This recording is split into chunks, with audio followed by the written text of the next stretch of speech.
Bienvenue dans la saison 2 du Monde du Livre, un podcast dédié à la littérature young adulte et new adulte. Entrez dans ma bibliothèque, je suis Mévéna et je suis ravie de vous accueillir dans mon univers. Ici, on parle de romans à travers mes recommandations, des critiques de livres, des interviews d'auteurs, mais aussi des échanges avec des lecteurs passionnés autour de débats. Alors installez-vous confortablement et plongeons ensemble dans mon monde rempli de livres.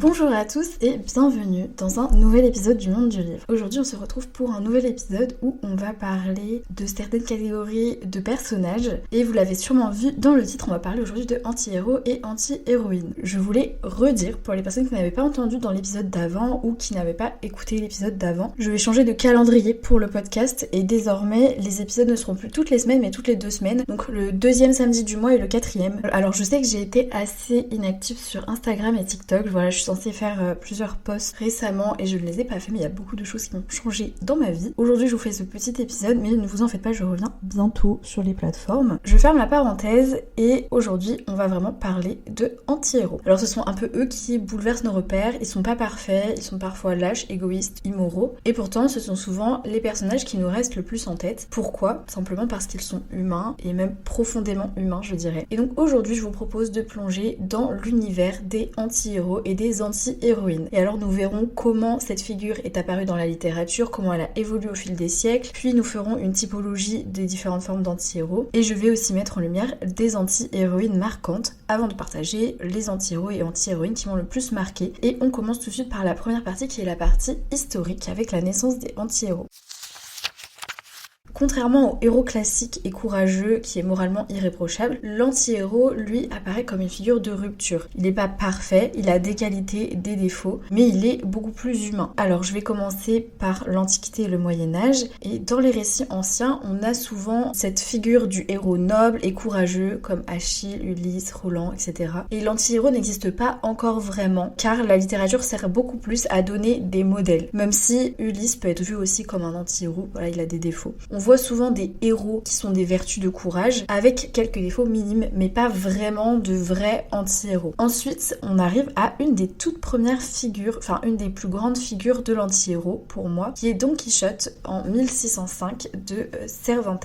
C'est un personnage qui est ridicule, qui est à la fois touchant et tragique, qui combat des moulins avant en croyant terrasser des géants. C'est un peu un héros raté qui incarne déjà la fragilité humaine face au monde. Voilà, on est sur un héros vraiment qui est considéré comme ridicule. Et ensuite, au 19e siècle, l'anti-héros prend un peu plus d'ampleur avec le romantisme et le réalisme. On voit notamment apparaître des héros qu'on appelle des héros pyrrhoniens, donc je vous en avais parlé dans le dernier épisode sur les antagonistes, qui eux sont beaucoup plus mélancoliques, révoltés et habités par une espèce de noirceur intérieure. En France, il y a René de Chateaubriand ou encore Julien Sorel dans Le Rouge et le Noir de Stendhal, qui sont vraiment considérés comme des anti-héros, qui sont orgueilleux, cyniques, en marge de la société. On peut également parler de Meursault dans L'étranger d'Albert Camus en 1942, qui est un anti-héros existentiel. Il ne ressent rien, il refuse les normes sociales, il vit dans l'absurde, etc. Du 20e siècle à aujourd'hui, avec le cinéma, les séries et le roman contemporain, on voit beaucoup plus de représentations d'anti-héros parce qu'on a cette volonté, voilà, de vouloir des personnages beaucoup plus humains, beaucoup plus crédibles et auxquels on peut plus facilement s'identifier. On a des figures comme Tony Montana dans Scarface, Walter White dans Breaking Bad, Lisbeth Salander dans Millennium, etc. Voilà, des personnages imparfaits, souvent en rébellion, qui nous captivent malgré ou même grâce à leurs défauts.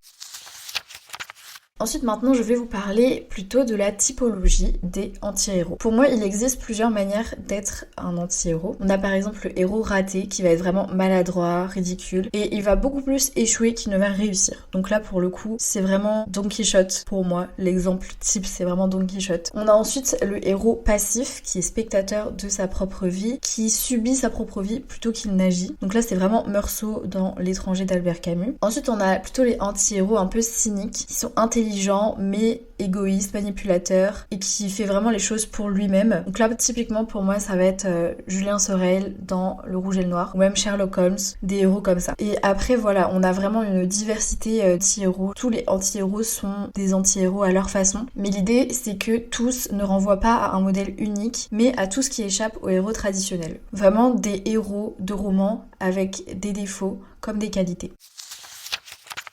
Ensuite, la partie d'après est une partie sur les anti-héroïnes. Voilà, parce que je voulais quand même parler un peu des femmes. Bien sûr, quand je dis anti-héros dans l'épisode, j'inclus les anti-héroïnes. Voilà, c'est plus pour dire le terme global, mais c'est anti-héros et anti-héroïne que je pense quand je le dis. Alors c'est vrai qu'on a souvent dans la littérature vu des personnages féminins qui étaient beaucoup plus des héroïnes passives, idéalisées, mais c'est vrai qu'il existe tout de même des anti-héroïnes puissantes, amorales et ambiguës. Alors, je vais vous parler par exemple de Becky Sharp dans La Foire aux Vanités, qui est sortie en 1847. Bon, alors moi-même je connais pas ce livre, je vous préviens, hein, vraiment c'est des exemples classiques, vraiment classiques et anciens. Alors elle est typiquement manipulatrice, ambitieuse, cynique, et elle se sert de la société pour s'élever. On a ensuite par exemple Emma Bovary, du livre Madame Bovary de Flaubert en 1857. Ça pour le coup je le connais, je ne l'ai pas lu mais voilà je le connais. Elle est vraiment insatisfaite, infidèle, égoïste et elle est à la fois victime et coupable dans son livre. On a aussi Lisbeth Salander de Millennium qui date de 2005 qui est une hacker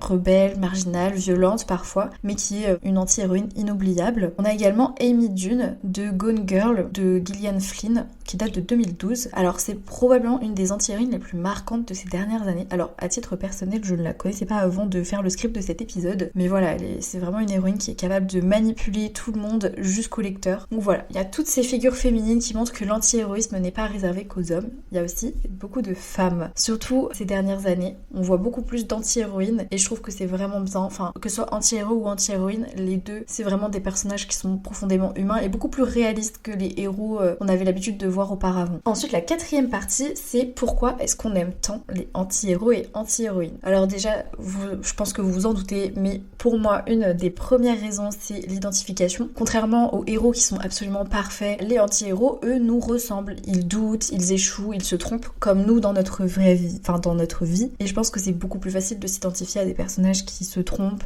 qui font des erreurs et qui ne sont pas du tout parfaits. Il y a aussi une certaine fascination pour moi puisqu'ils osent faire ce que on n'oserait pas forcément faire, ils franchissent certaines limites, un peu comme quand je vous avais parlé des antagonistes et tout comme pour les antagonistes c'est assez catharsique. Enfin vous voyez le fait de voir quelque chose représenté ça nous fait du bien à nous puisque du coup que ce soit en littérature comme au théâtre antique du coup puisque catharsis ça vient du théâtre antique, les anti-héros ils permettent vraiment de vivre nos pulsions et nos contradictions à travers eux. On va dire que ça nous aide à comprendre que c'est normal aussi de faire des erreurs, de se tromper, d'échouer. Le fait de voir ça représenté, c'est vrai que c'est quelque chose de bien pour pouvoir nous sentir mieux. Je sais pas si vous voyez ce que je veux dire, j'ai l'impression que je vais un peu loin. Et aussi, il y a une certaine modernité à ça, puisqu'on est plutôt à une époque où tout ce qui est héroïsme pur, ça nous lasse un peu. Ils incarnent un peu plus la complexité du monde réel. Donc ça, c'est aussi quelque chose qui, je pense, nous fait aimer les anti-héros.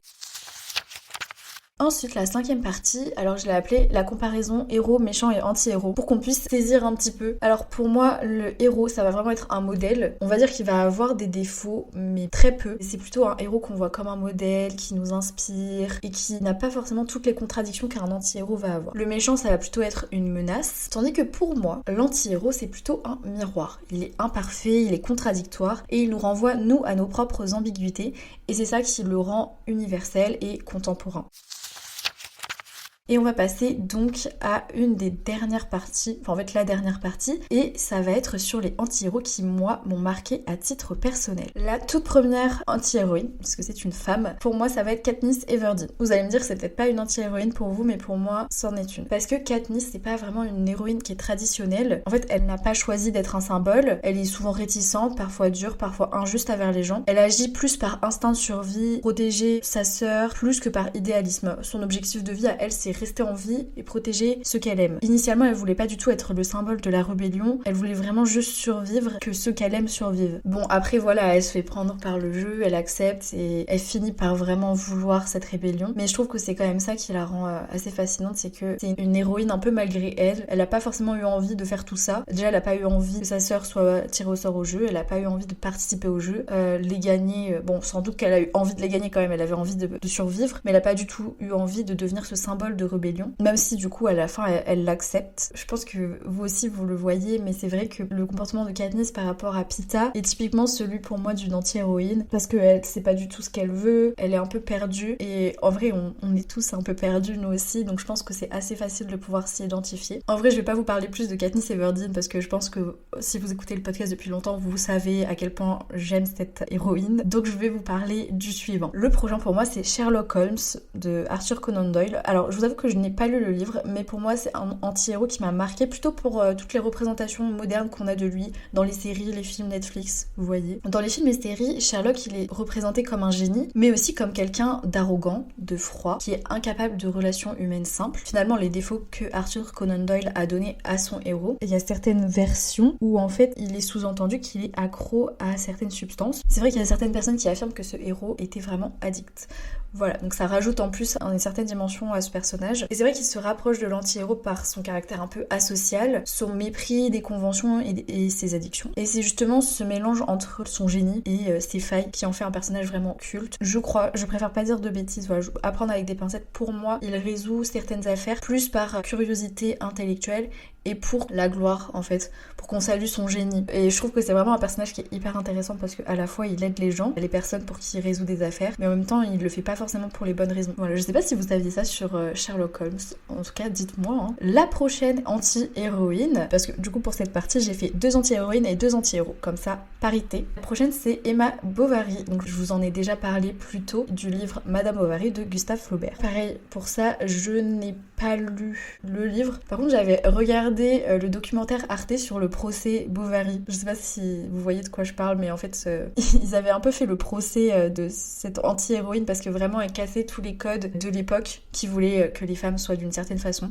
Je la connais grâce à ce documentaire. Voilà, je connais pas tant que ça l'histoire. Enfin, voilà, j'ai pas du tout lu le livre quoi. Vraiment, je le connais grâce à ça. En gros, Emma, c'est un peu l'une des grandes anti-héroïnes de la littérature classique. Alors elle rêve vraiment d'une vie romanesque. Elle s'ennuie. On est vraiment sur une personnage qui au début du roman s'ennuie et elle cherche la passion dans l'adultère. Donc elle va tromper son mari et en fait elle va finir par elle-même se détruire. Elle est souvent jugée immorale, mais c'est justement cette imperfection qui la rend si marquante et c'est pour ça aussi qu'il y a eu ce procès là et que Madame Bovary a fait tellement de bruit au moment où le livre est sorti parce que du coup ce n'est pas du tout un modèle, mais pour le coup elle est vraiment vraie, humaine, contradictoire et c'est vrai qu'on n'avait pas l'habitude d'avoir ce genre de représentation féminine dans la littérature. Donc merci Flaubert. Enfin, le dernier anti-héros dont j'ai envie de parler, c'est Elias Viturus, qui vient du livre Une braise sous la cendre de Sabaa Tahir. Donc je vous en ai déjà parlé, je pense que vous en avez marre parce que j'en ai parlé aussi pour l'épisode sur les antagonistes. Je vous ai parlé de l'antagoniste de Une braise sous la cendre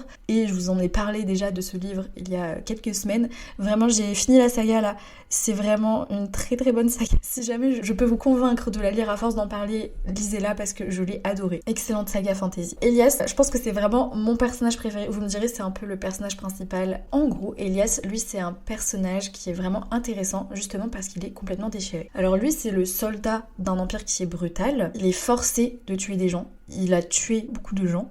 Mais il doute, il rejette la violence, même s'il reste prisonnier de son rôle. Et surtout, en fait, il se souvient de chaque mort qu'il a causée. Il respecte toutes les vies qu'il a prises. C'est quelqu'un de bien, honnêtement. Au fond de lui, c'est quelqu'un de bien qui a fait des choses horribles. Et c'est vrai que du coup, on est vraiment confronté à sa lutte intérieure qui est entre la loyauté, son désir de liberté et le fait qu'il s'en veut, en fait, aussi. Ça en fait vraiment un anti-héros qui est bouleversant. C'est vraiment un personnage qui m'a touchée au plus profond de mon cœur. C'est un héros, mais qui est humain et qui a quand même des allures d'anti-héros. Je sais pas ce que vous en pensez pour ceux qui ont lu ce livre. Dites-moi si pour vous c'est un héros ou un anti-héros. Pour moi, en vrai, peu importe. Dans tous les cas, c'est un personnage qui est très vrai et très réaliste, très humain. En fait, il est jamais tout à fait du bon côté, mais c'est justement cette ambivalence aussi qui le rend inoubliable pour moi. J'ai adoré ce personnage, il est vraiment, vraiment, vraiment bien construit, bien développé et très, très réaliste.